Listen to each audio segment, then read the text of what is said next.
వైసీపీకి మరో big shock తగిలింది. పెద్దల సభలో ఇంకో వికెట్ పడింది. రాజ్యసభ నుండి ఆర్ కృష్ణయ్య క్విట్ అనేశారు. దీంతో రాజ్యసభలో వైసీపీ బలం 11 నుండి 8కి పడిపోయింది.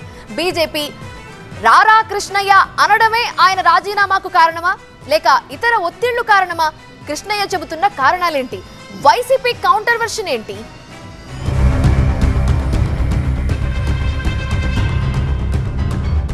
రాజ్యసభకు ససేమిరా రాజీనామా చెయ్యను, అలాంటి అవసరం నాకు లేనే లేదు. బీసీలకు వైఎస్ఆర్సీపీ పెద్దపీట వేసింది. కొద్ది రోజుల క్రితం వైసీపీ రాజ్యసభ ఎంపీ బీసీ సంఘాల నేత ఆర్ కృష్ణయ్య చెప్పిన మాటలివి. ఇంతలోనే సడన్ గా తన ఎంపీ పదవికి రాజీనామా చేసేశారు ఆయన. ఆర్ కృష్ణయ్య రాజీనామాని ఆమోదించిన రాజ్యసభ చైర్మన్ ఆ స్థానం ఖాళీ అయినట్లు ప్రకటించారు. 2022లో వైసీపీ ఆయన్ని రాజ్యసభకు పంపింది. అయితే ఆయన ఇంత హఠాత్తుగా రాజీనామా ఎందుకు చేశారా అన్న చర్చ సాగుతోంది. ఆర్ కృష్ణయ్య కొత్త పార్టీ పెట్టే ప్రయత్నాల్లో ఉన్నారని కొన్నాళ్లుగా ప్రచారం జరుగుతోంది. ఇదే సమయంలో ఆయన బీజేపీ వైపు చూస్తున్నారు అన్న చర్చ కూడా నడుస్తోంది. ఈ ప్రచారాలకు బలం చేకూర్చేలా 4 ఏళ్ల పదవీకాలం మిగిలి ఉండగానే రాజ్యసభ సభ్యత్వానికి రాజీనామా చేశారు కృష్ణయ్య. తెలంగాణ స్థానిక సంస్థల ఎన్నికల్లో బీసీ కోటా పెంచడం కోసం పోరాటం చేయడానికే ఈ రాజీనామా అంటున్నారు కృష్ణయ్య. రాజీనామా చేసినా తనకు జగన్పై అభిమానం ఉందంటున్నారు.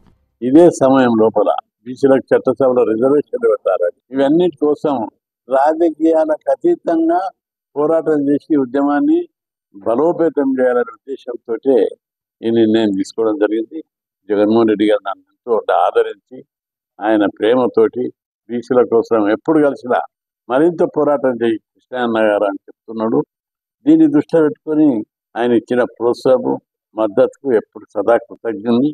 అయితే ఇవన్నీ అబద్ధాలని కౌంటర్ ఇస్తోంది వైసీపీ. సంతలో పశువుల్లా 3 వైసీపీ ఎంపీలను చంద్రబాబు కొన్నారని ఆరోపించారు వైసీపీ సీనియర్ నేత విజయసాయిరెడ్డి. చంద్రబాబు అబద్దాల పొదిలో ఎన్నో విషపు బాణాలున్నాయంటూ తీవ్ర స్థాయిలో విమర్శలు గుప్పించారు విజయసాయి. చంద్రబాబు మనీ పాలిటిక్స్ చేస్తున్నారని, క్షుద్ర రాజకీయాలతో ప్రజాస్వామ్యాన్ని ఖూనీ చేస్తున్నారని ఆరోపించారు మాజీ మంత్రులు అనిల్ కుమార్ యాదవ్, కారుమూరి నాగేశ్వరరావు. చంద్రబాబు రాజకీయాలకు ఆర్ కృష్ణయ్య తలొగ్గడం బాధాకరమన్నారు వైసీపీ నేతలు.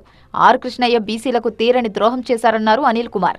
ఖాళీ సీట్లను చంద్రబాబు అమ్ముకుంటున్నారని, రాజకీయాల్లో చంద్రబాబు నయా మార్కెటింగ్ ఇదంటూ వాళ్లు ఆరోపించారు. కారణాలు ఏమైనా రాజ్యసభలో 11 సీట్లతో బలంగా ఉన్న వైసీపీ ఇప్పుడు కృష్ణయ్య రాజీనామాతో 8కి పడిపోయింది.